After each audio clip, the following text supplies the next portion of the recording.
I wanted to go through a few nomenclature problems. We had a quiz on this last week, and a lot of you were still having some trouble with it. So I've got a few representative examples. Again, there's no shortcut around this, that you have to get familiar with the periodic table, charges based on position on the periodic table, the polyatomic ions, their formulas and their charges, and then of course the rules of how we put them all together.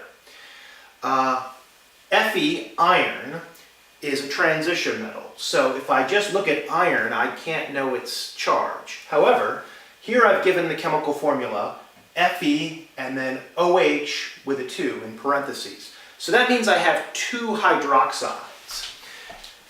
Hydroxide has a -1 charge.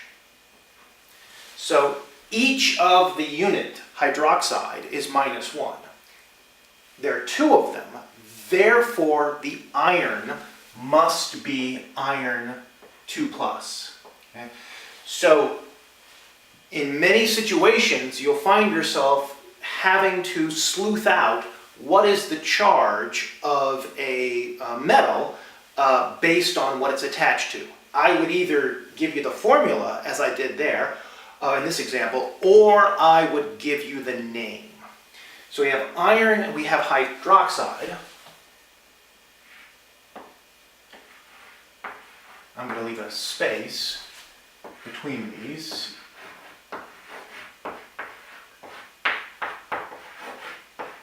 So if I say iron hydroxide, that's not good enough, because I could be talking about iron +1, +2, +3, whatever. So by convention we use Roman numerals. And if you want to be fancy, you can put it in there. Often I just put it in as lines, and most books do that, but that's fine. So iron 2 hydroxide. There are terms ferric and ferrous, referring to charges of iron, but I'm not going to hold you responsible for that particular type of nomenclature. Because iron is a transition metal, we can't simply predict its charge without some information. Our next example, SO2. Well, sulfur and oxygen are nonmetals. So in this nomenclature, we're going to have sulfur, but instead of trying to write in a charge as we did for iron, because nonmetals, when they combine, they're not ionic bonding. So instead we use the nomenclature where we refer to how many atoms are present. We don't need to put a mono in front of the sulfur. It's understood that there's one of them. So we have two oxygens, so we would say dioxide.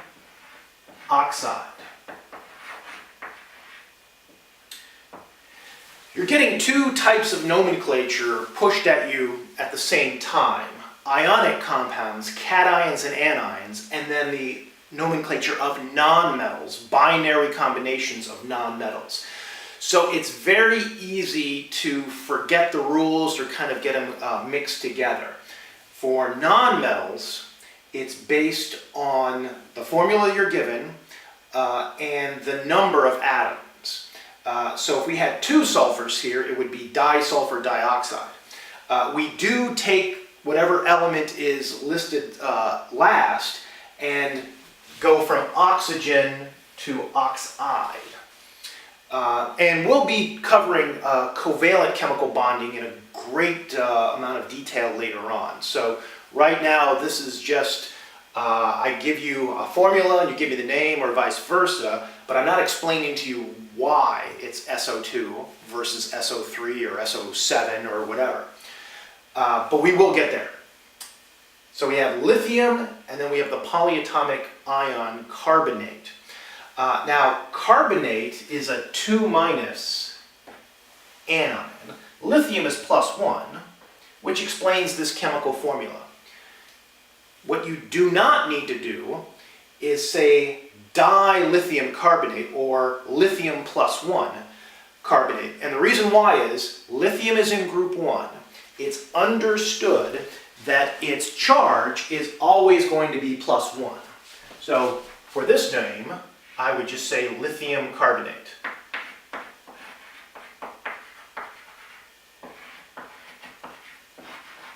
And I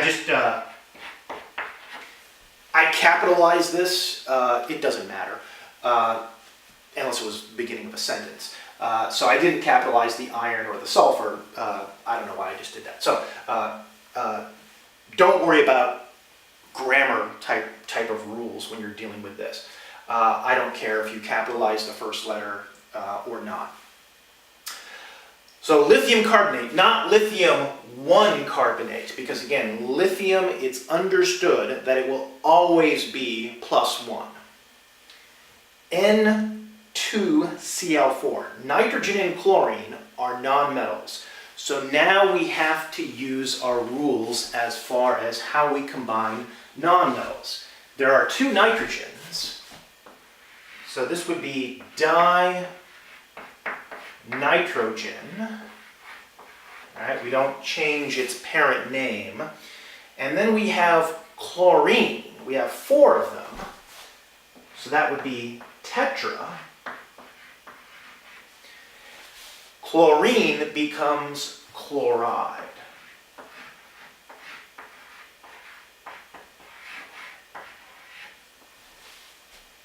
The tetra refers to 4, di for 2, and so forth. Again, these are nomenclature rules for the nonmetals. Mono through deca, 1 through 10, you'll need to know those. So now we have NH4, parentheses 2S. So NH4 is one of our polyatomic species, ammonium, and this is sulfur. So this would be ammonium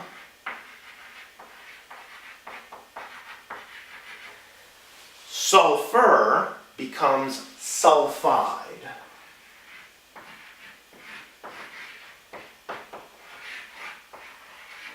It's very easy to confuse sulfur and sulfate. Sulfur becomes sulfide. That is as an element. Sulfate would be SO4 2-. And again, because of its position on the periodic table, I didn't write this down, sulfur is going to be predicted to be 2-. Ammonium is a polyatomic, so its charge is defined as +1.